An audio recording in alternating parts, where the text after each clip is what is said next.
finish Chung tonight. There's quite a bit here, and it's worthwhile taking our time.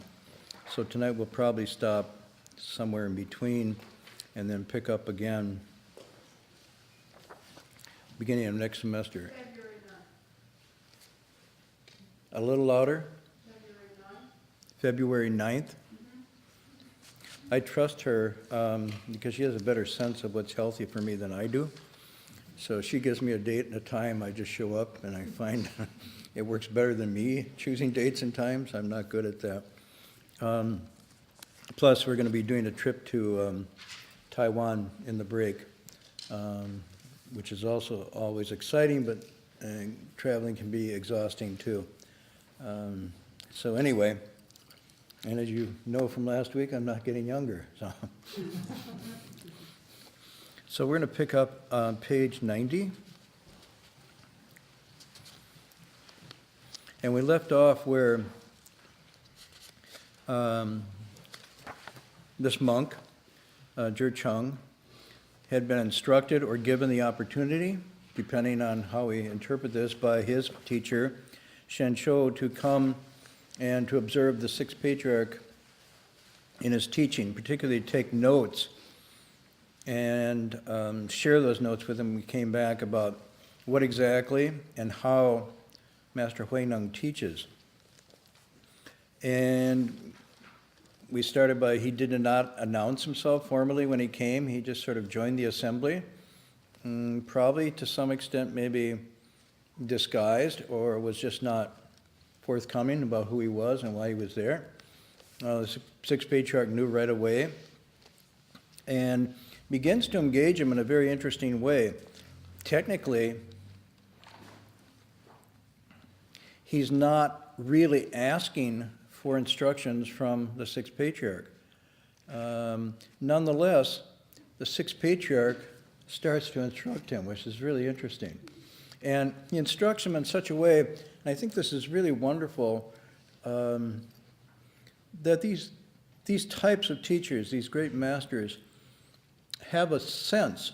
You could say it's intuitive, or you could say in the Buddhist sense, it has to do with what's called wisdom, or a penetrating insight, not only into the nature of things as they are, reality, but into people. They really know people.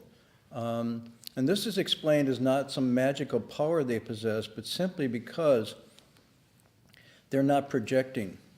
They're not seeing people through some filter of their ego or their desires or their fears or attachments. And then when they see somebody, they really see somebody right to the heart and core, not as some projection or imagined or desirable fantasy or fear.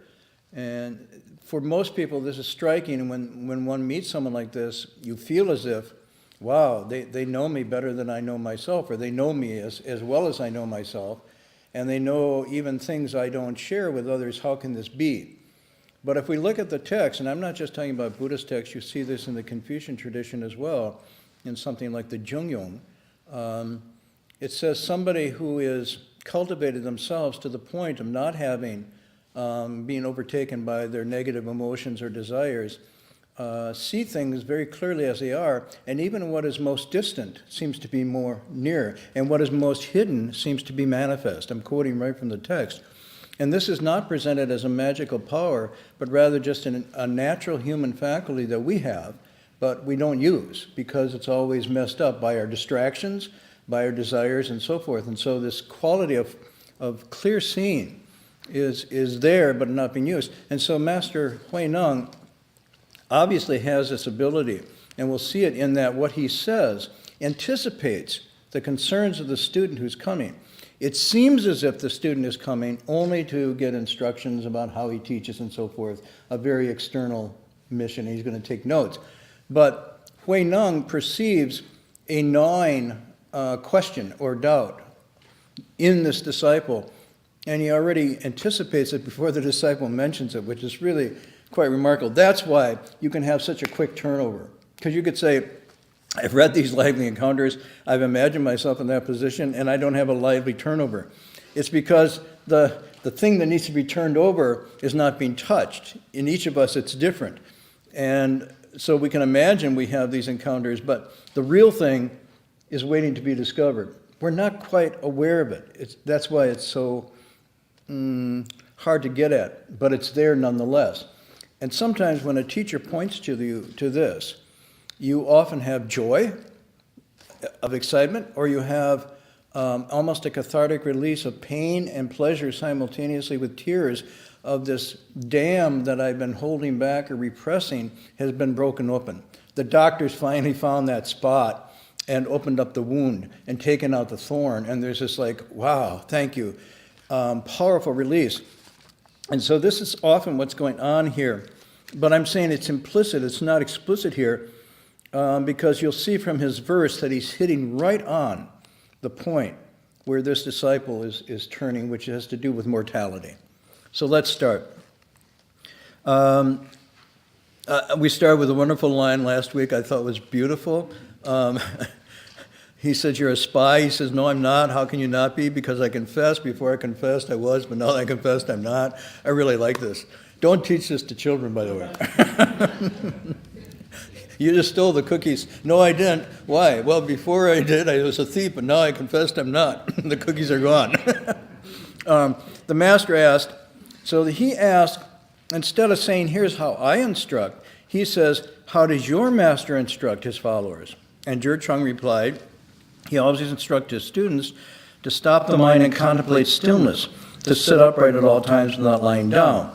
And so one of these has to do with a sort of interpretation of Buddhist meditation, that you stop the thoughts, you stop the mind, and you contemplate stillness.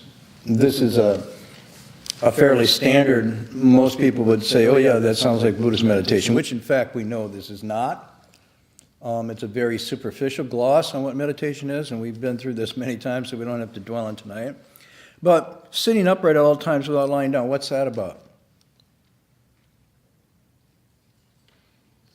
Ascetic practice? It's one of the Dhutanga or ascetic practices that, well, anybody, but usually monks and nuns take on. There's 13 of them, and this is one of them. It's also called never lying down to sleep. It doesn't mean you don't sleep.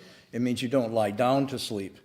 And this is because beds at that time are very expensive, and so to save money, people just didn't lie down. No. Okay, humor, a little bit. Why do they do that? Why do they practice sitting at all times, not lying down? Anybody here tried it? So you won't fall asleep? No, you say I do it all the time in lectures, but that didn't count. So they won't fall asleep, but why would they want to stay awake? Actually, they do sleep, so it's not to stop sleeping. They sleep in a sitting position. Sleep less. Huh? Sleep less. Sleep less? Could be to sleep less, but Well, all the Dhutanga practices are meant to be hard, right? It's sort of challenging yourself to achieve some sort of, well, yes, they're meant. They're not meant to be hard. They are hard. Whether they're depends on where you're at, whether they're hard or not. For some people, sitting up is like, what's the big deal about it? And for other people, it's just to imagine it makes you shake, right? I remember when I was first thinking of going to go to a monastery, somebody says, don't go over there.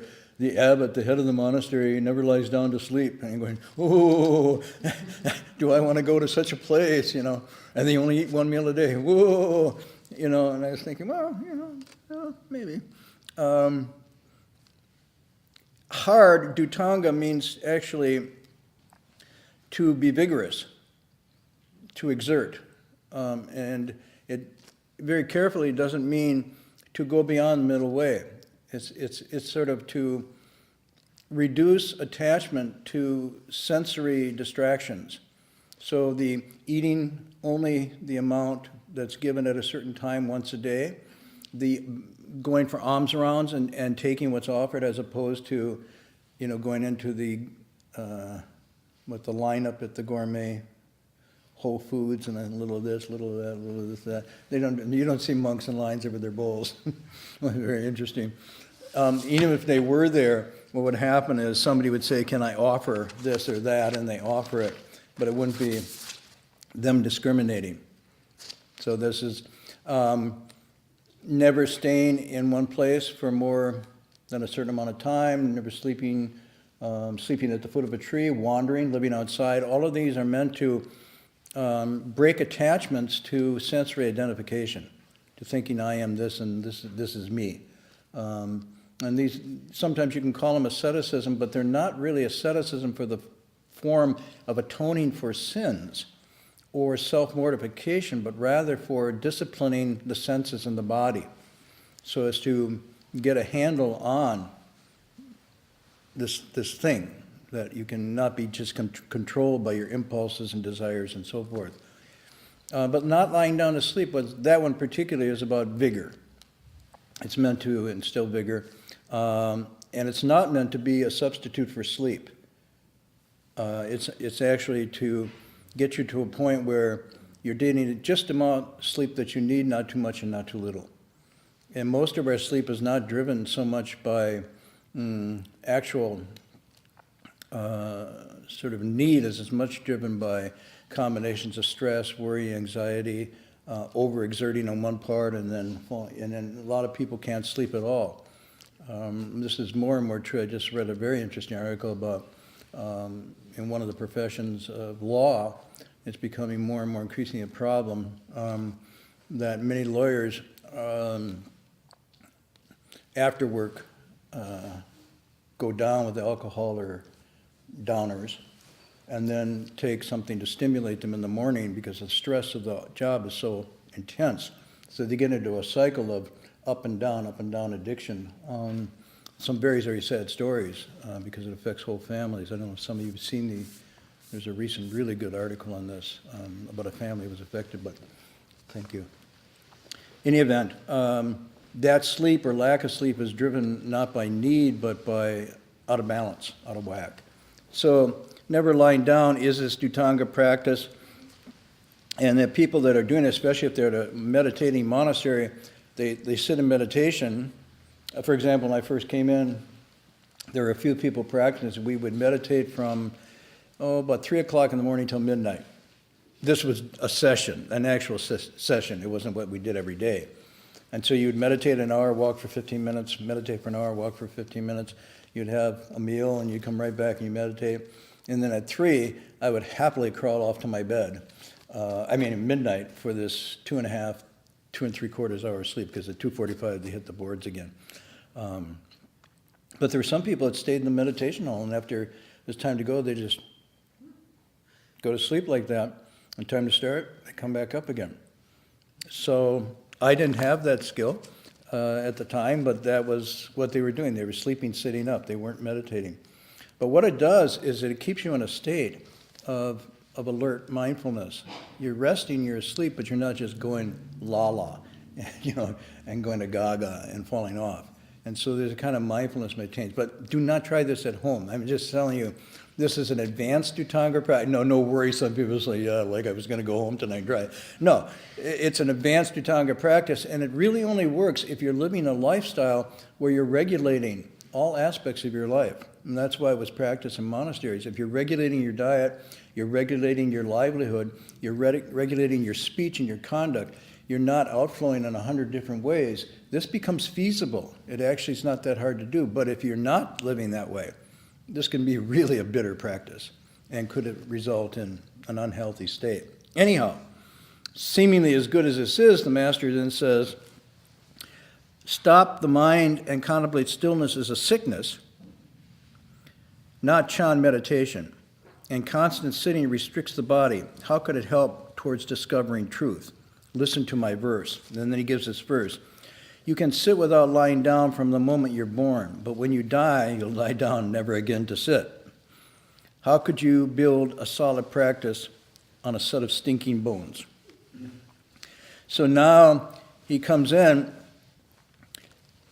and he goes getting into the body.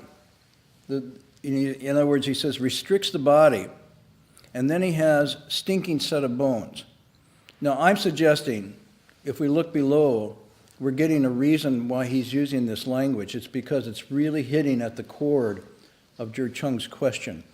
But let's look at the theory behind this. He says if you stop the mind and just contemplate stillness, it's a sickness. It's not Chan investigation, because Chan is the mind everywhere engaged, nowhere attached. It's not the mind completely dull and vacant. So he's teaching him what he's been teaching all along, that this is not necessarily a practice of crossing your legs and sitting and moving. It's a 24/7. He calls it single practice samadhi.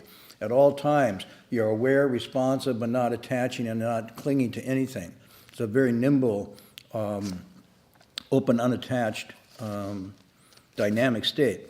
And he says also constant sitting restricts the body. In other words, if you're sitting all the time and not moving, and by the way, he says, what does this have to do with discovering truth?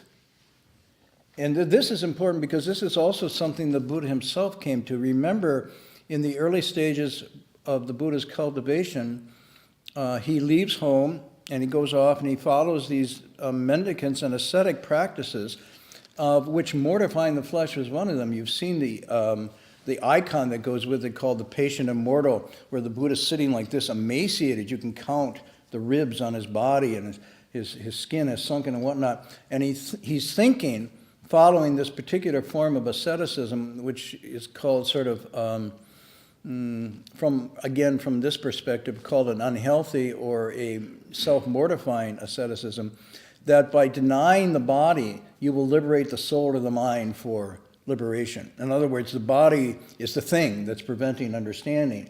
It's the senses and the body and its desires and so forth. So if you can free yourself, it's an actually dualistic thing, that you have a mind and you have a body, or you have a body and you have a soul. And this dualism, and this goes back, you can see it in Plato's thinking, you can see that the idea that the body is a prison for the soul, and therefore by subduing or regulating, or in some sense repressing, denying the body, you liberate the soul for eternal life and glory and insight. So this is a notion that's not just limited to this thinking here, and we see it in India, but we also see it in early Western thought as well, and continuing. I mean, there's just, how many times have you seen, my body does, but my mind doesn't. We talk about it. We talk about the spirit is willing, but the flesh is weak. We use all these expressions. My body wants to do one thing, but my heart wants to do another, and so on and so forth. We use this language every day without really realizing it's reflecting a fundamental dualism that may not, in fact, be accurate. Because if the Sixth Patriarch is right, this is a continuum of a non-dual experience, that mind and body, in fact, are in everything. And we know this now from, well, we knew it for a long time, but certain research in neuroscience and so forth is validating that this is a false dichotomy, that the mind, the body, the emotions, the physiology, all of this is just a continuum of a integrated whole. They're not two separate things. But anyhow,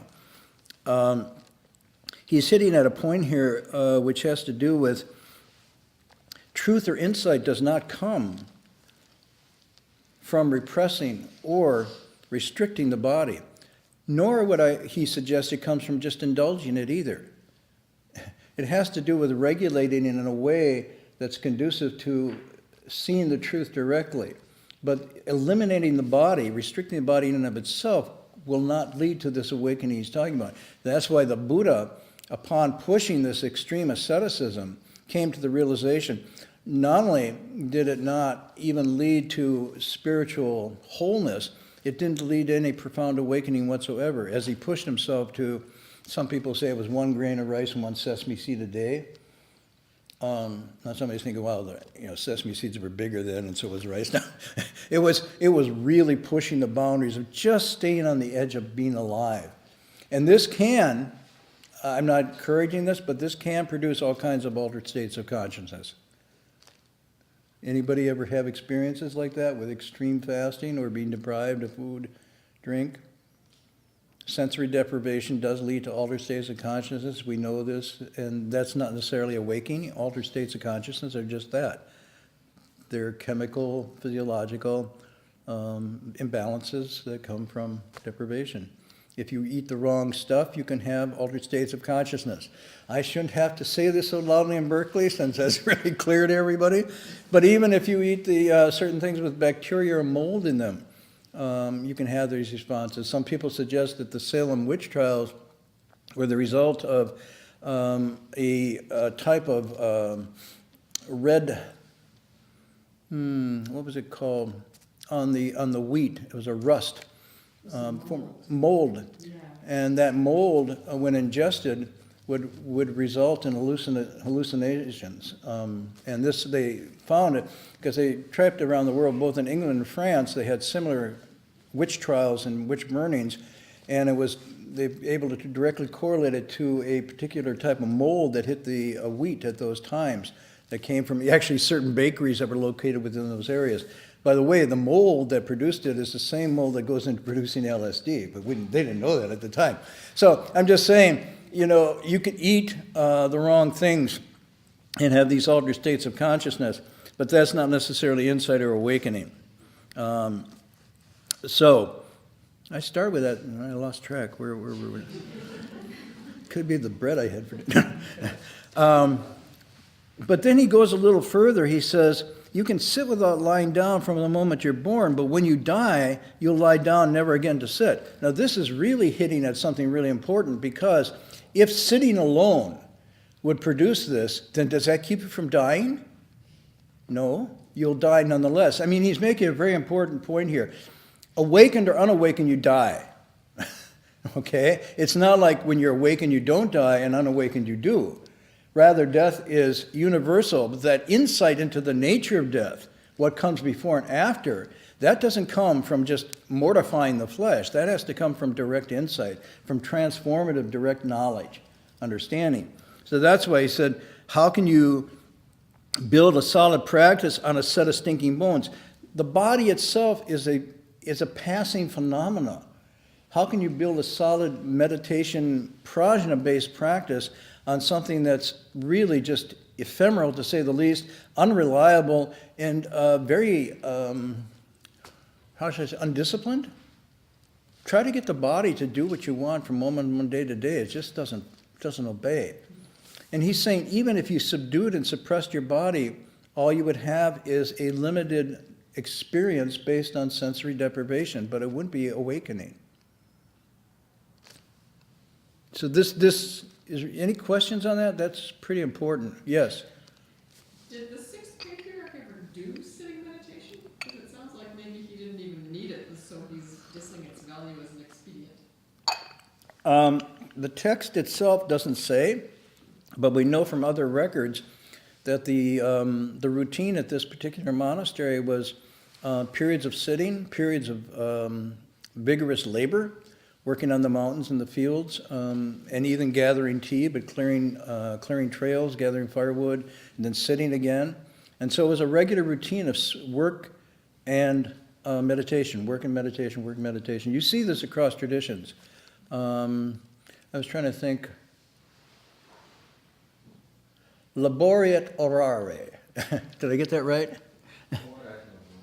Say it again? Meaning work and prayer in combination. It's part of a Catholic contemplative tradition.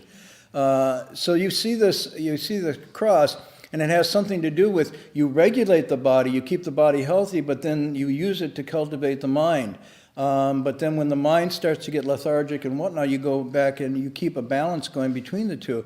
Even in our meditation retreats, you'll see there's sitting for an hour and then there's walking, and at the last half a minute to 45 seconds, you run. You actually sprint. And it just sounds like cattle in the Buddha hall. And then someone hits the fish, bang, and everybody stops and they sit again. So you're still in this movement, you're cultivating in this way. So yes, he probably did, and probably sat well, and maybe even sat up, sleeping, sitting up. But the point he's trying to make is, although this is well and good, he's not saying that this isn't good. This is careful. He doesn't say like this practice is bad or sitting's bad. He's saying at this particular situation, for this particular disciple, it's not enough. And while it might be necessary to some degree, it's not sufficient. We have to be very careful here, because you say, oh, your question would be, well, then what did he do? If he doesn't sit and he doesn't seem to hold the precepts and so on and so forth, and that we get down a very interesting, dangerous road of interpretation. He seems to have mastered this to the point that he holds the precepts without actually, enumerating them in his mind because he's made himself so in accord with the way, they're held naturally. And while he is 24/7 in a state of what he calls chandhyana, everywhere engaged, nowhere attached, it doesn't mean that he didn't practice sitting. He's simply saying that it's not sufficient to think that just sitting is it. It has to be a total embodiment. So these are good points. Questions? I see. There's another encounter later in the book that shows that kind of the common belief at the time is that you can only reach liberation through sitting meditation. So he might be talking to that point, saying that actually liberation doesn't happen in the physical act of sitting. It actually has to transformation of the mind. Did everybody hear that? Yeah. That's in chapter 9. In chapter 9, an envoy is sent from the palace to inquire about the nature of cultivation, and he brings this the commonplace understanding that you have to sit in meditation to get awakened, and he asks the Sixth Patriarch, is that the case? And we get a similar answer where the Sixth Patriarch says, yes and no. No, that it's not absolutely necessary, but he doesn't say you should not meditate either. He's saying by placing the emphasis on one thing alone, you miss the point. In other words, the finger's pointing to the moon. Don't mistake the finger for the moon.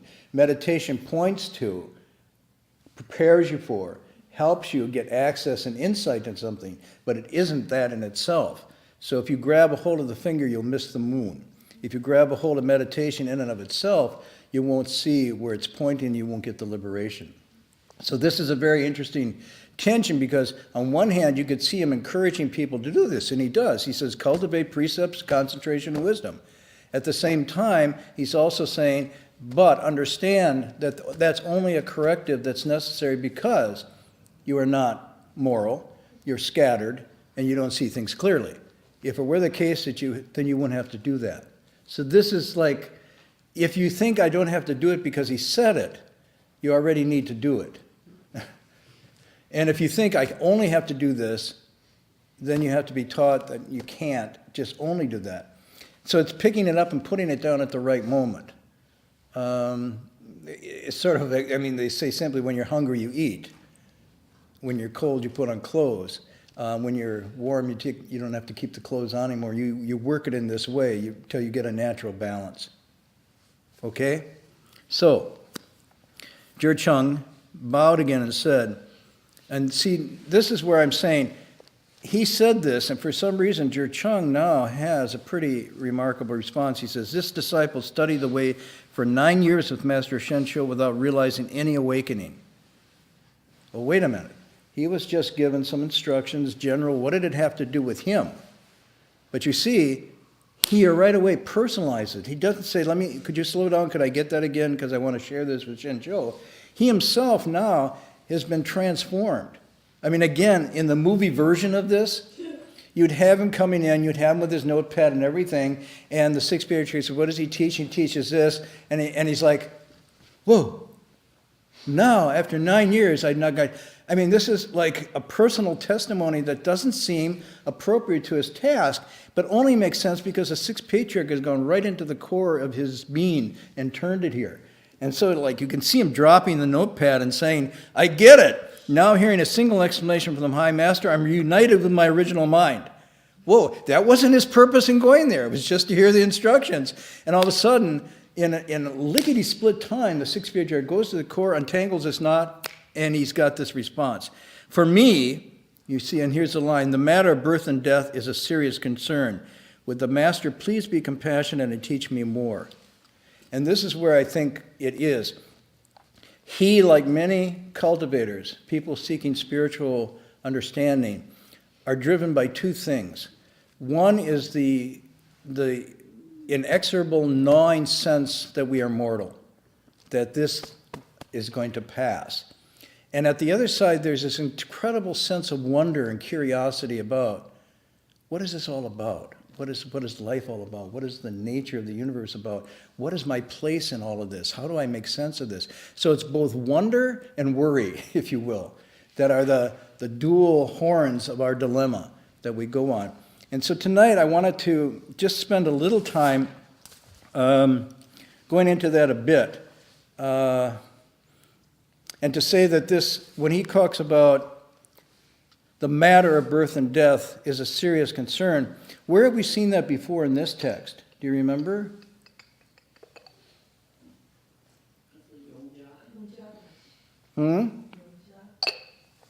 Yongja, when he smashed his staff down, all right? We see it a couple times. Where's the earliest time we see it? Anybody remember?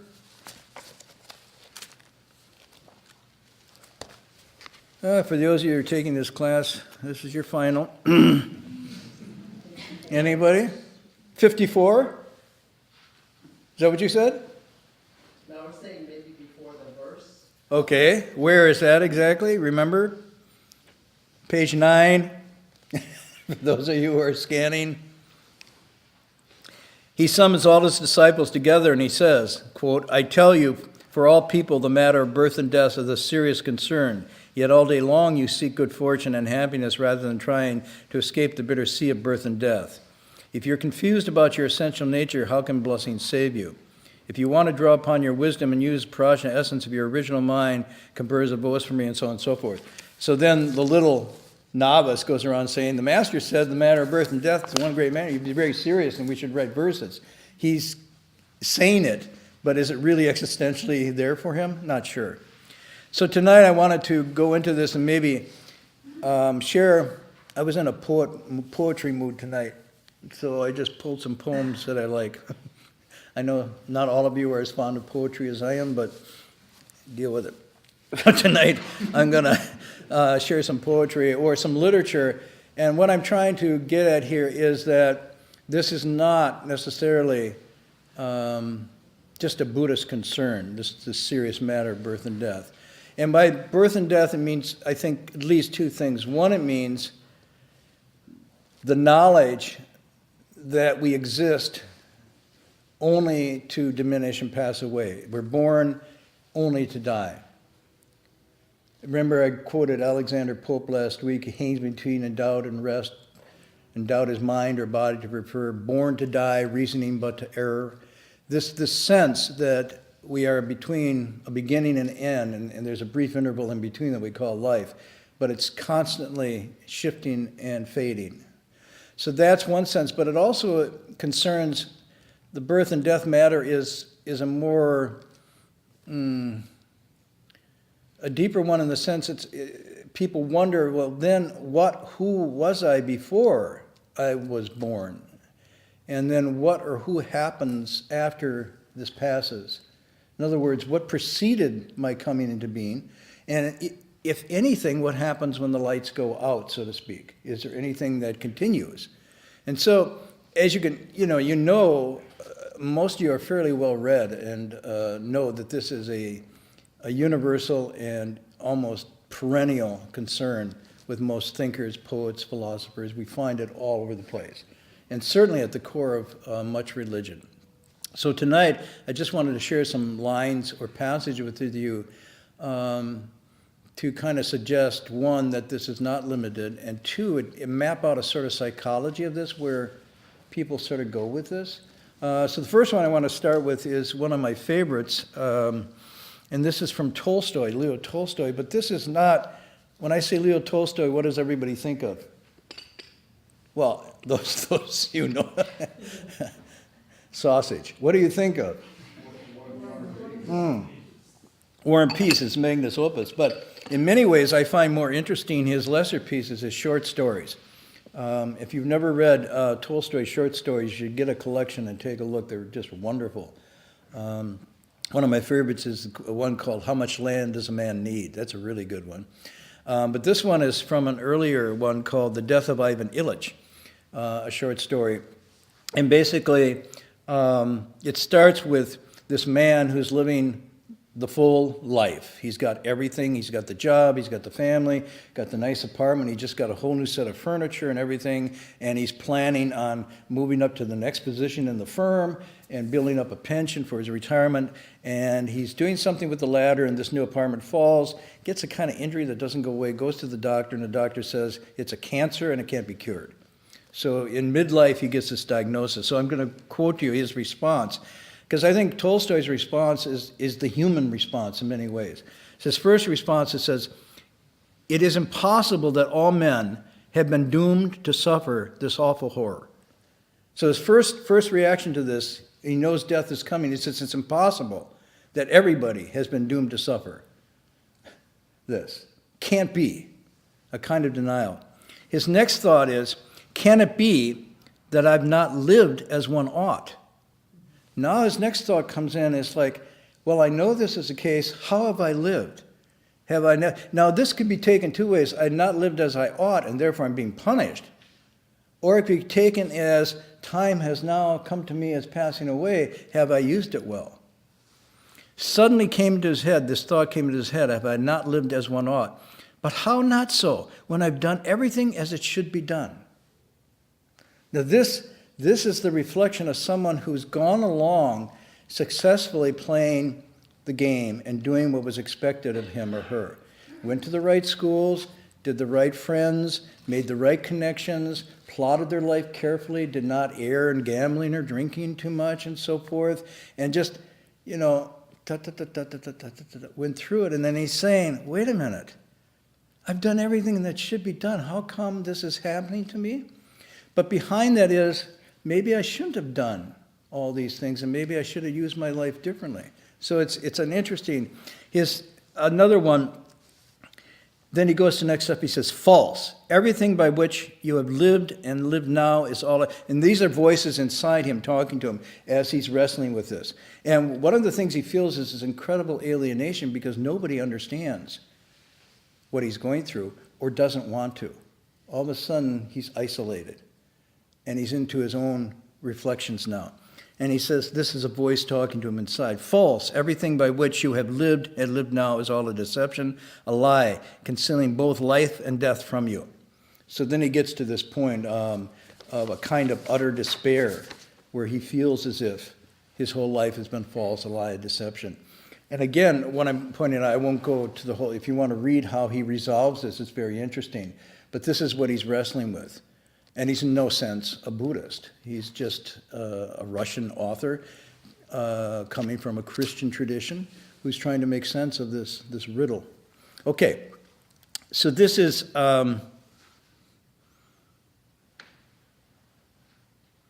one. Obviously, I can't do all the ones I'd like to today. There's just no time. It's just rich. But this is one, it's a rather long one. I'll just read it. You can get a flavor from it. This is a little more contemporary. And this is called Letter to the Dead, and I'll just read it. Friends, nothing has changed in essence. Wages don't cover expenses. Wars persist without end. And there are terrible and new viruses beyond the advances of medicine. From time to time, a neighbor falls dead over questions of love. There are interesting films, it is true. And as always, voluptuous women seducing us with their mouths and legs, but in matters of love, we haven't invented a single position that's new. Some astronauts stay in space 6 months or more, testing equipment in solitude. In each Olympics, new records are predicated. And in the country's social advances and setbacks, but not a single bird has changed its song with the times. We put on the same Greek tragedies, read Don Quixote, and spring arrives on time each year. Some habits, rivers, and forests are lost. Nobody sits in front of his house anymore or takes in the breezes on an afternoon.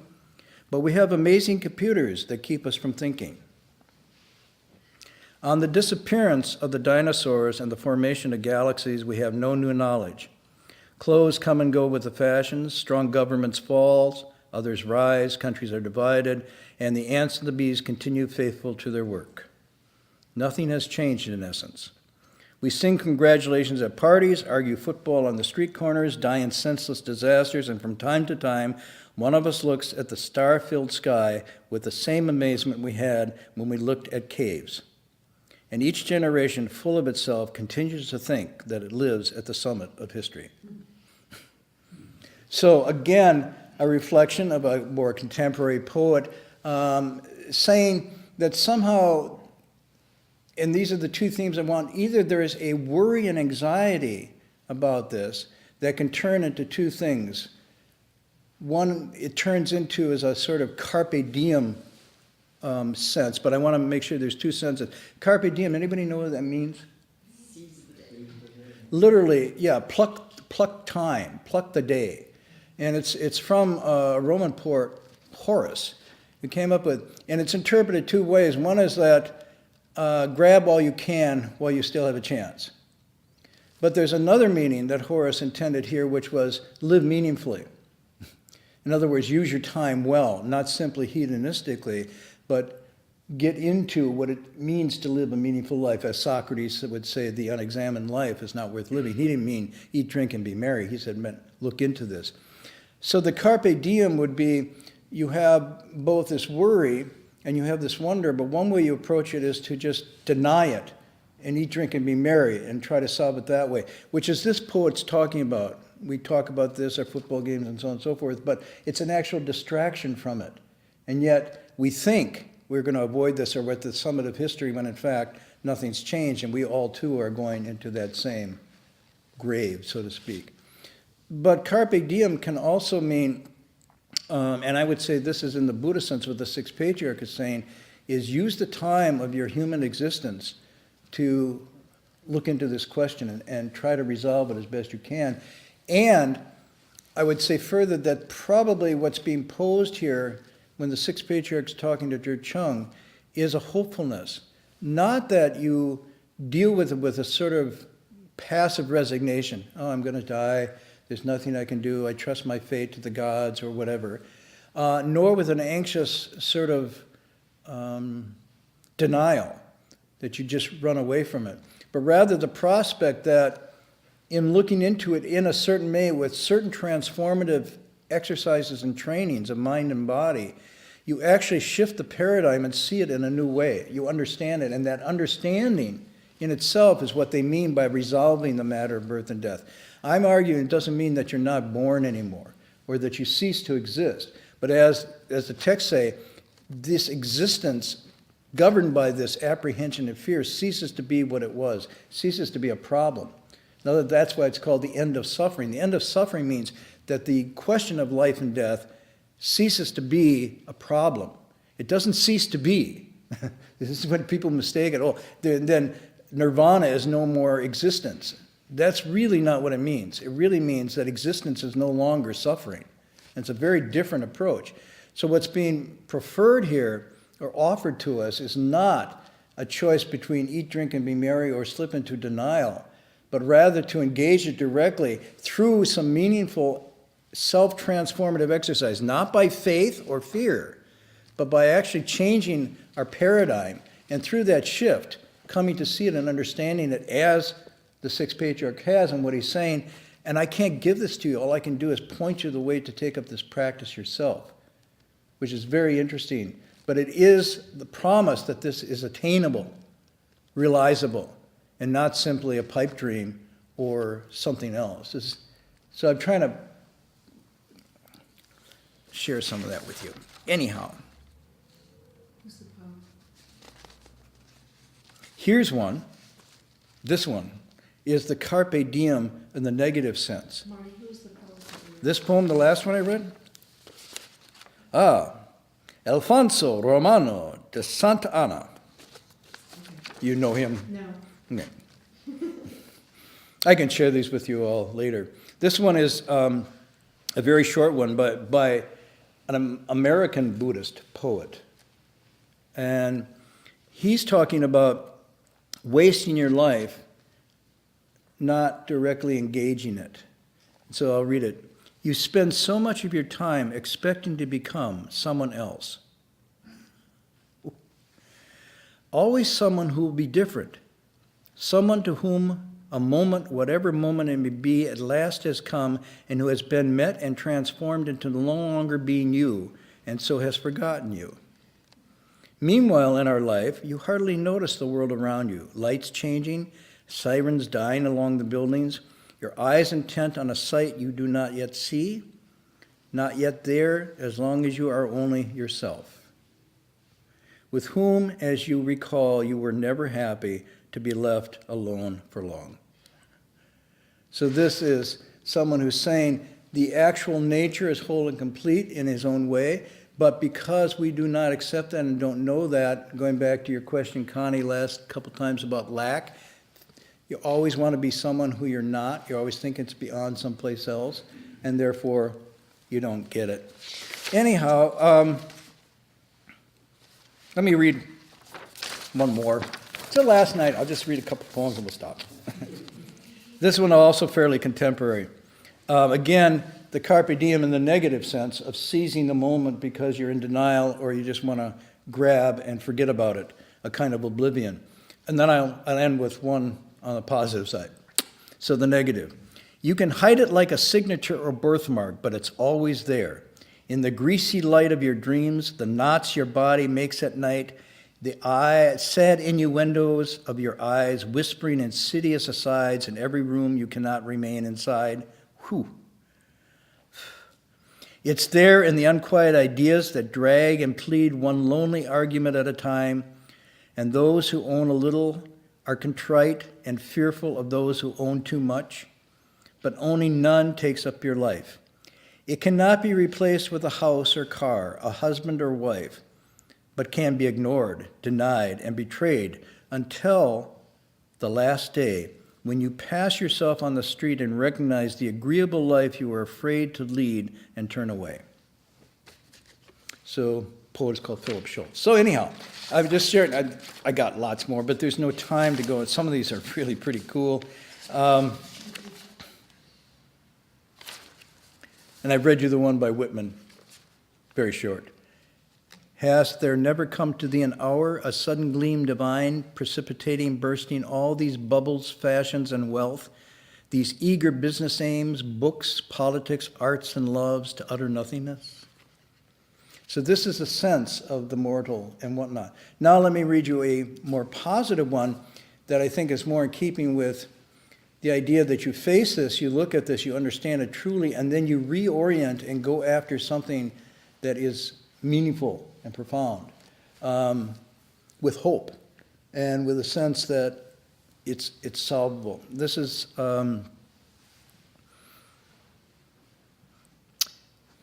when death comes like a hungry bear in autumn, when death comes and takes all the bright coins from his purse to buy me and snaps the purse shut.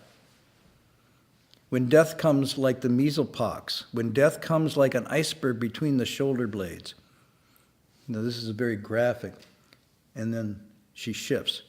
I want to step through the door full of curiosity, wondering, what is it going to be like, that cottage of darkness?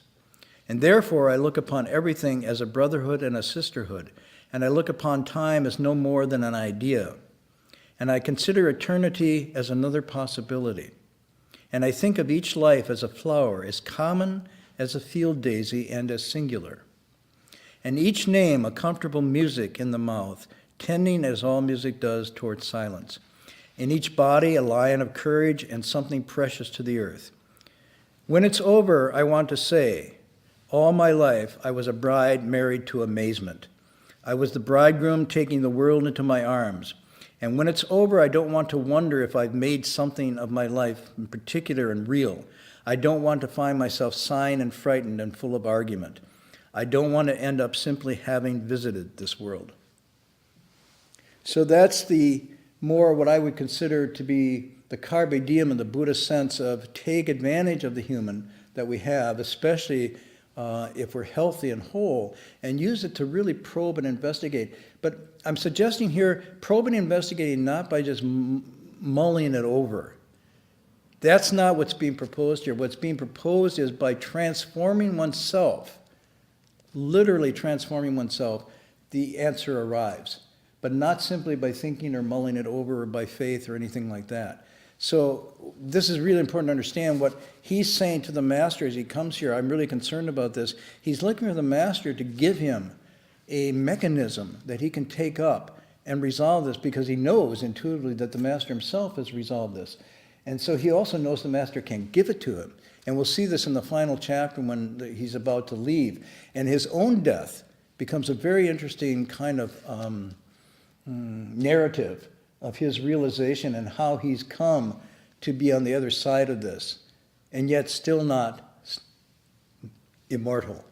This is really an interesting part, but I thought I'd bring it up today because for some reason his question raised it, but I think it's because it is the one great matter. It's in one fashion or another, all of us have been, are, or will shortly be dealing with it. And I use all of those, have been, are, or surely will. And so, anyway, some themes on this, birth and death, whatnot. Last class, you have an announcement? And no questions, I take it on that. That poetry is pretty powerful. Maybe some would like to read it over and whatnot, but I've been doing a collection of that over the years. And So like Professor Martin Verhoeven mentioned, it is last class in this semester, and we have 2 more classes on Wednesday. Stephen Tainer, a class, 7:30 p.m. Tomorrow we have 7:30 p.m. as well, the lecture of Infinite Life Sutra, given by Dharma Master Jin Chuansher. And if you don't have any plan for New Year Eve, we have a good one.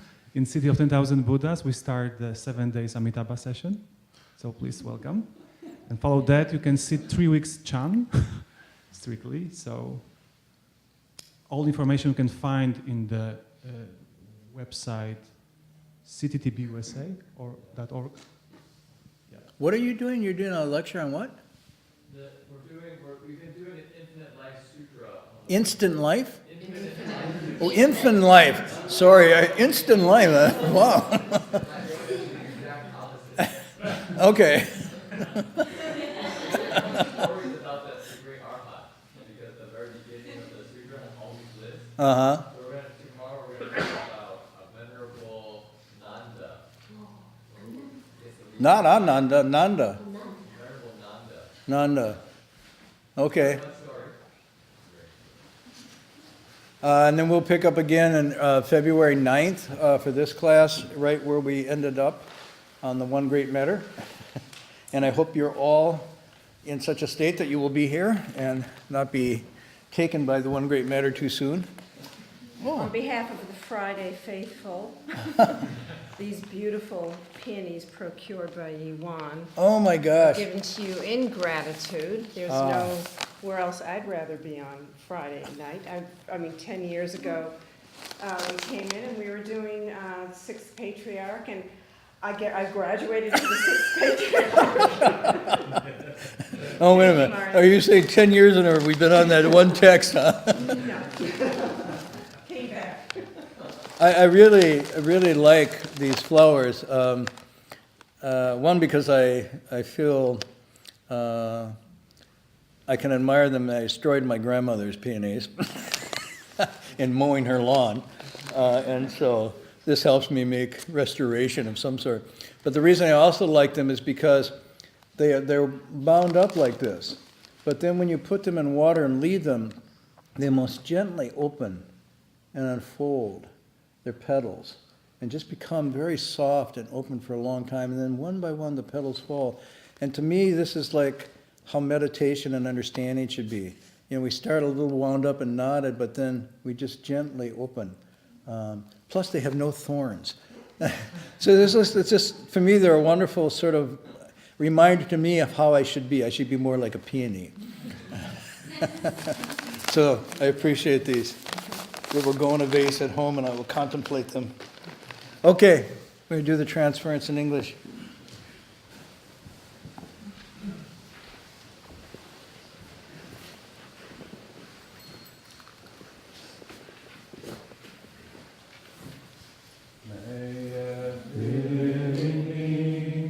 Our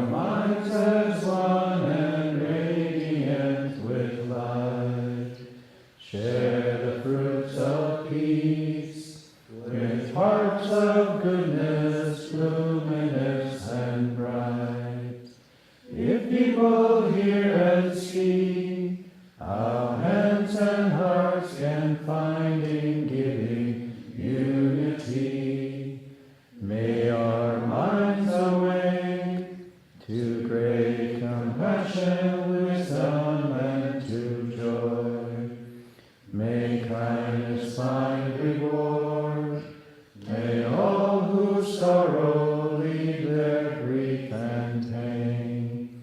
May His boundless light break the darkness of our endless night. Because our